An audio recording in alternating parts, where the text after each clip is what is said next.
आपण पाहत आहात भारतीय जनमत, आपला चॅनल। नमस्कार, मी मानसी धामणसकर। आपण पाहत आहात भारतीय जनमत न्यूज। नजर टाकूया त्याच्या ठळक घडामोडींवर।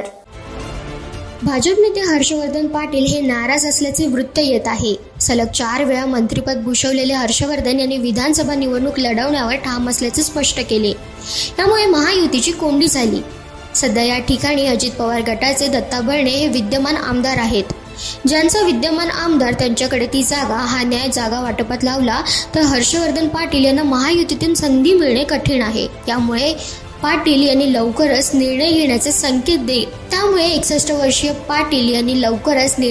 संकेत देत वेगळी वाट निवडण्याचा इरादा स्पष्ट केला आहे। त्यामुळे आता हर्षवर्धन पाटील भाजपमधून निवडणूक लढवणार की तुतारी हातात घेणार असा सवाल उपस्थित होत आहे।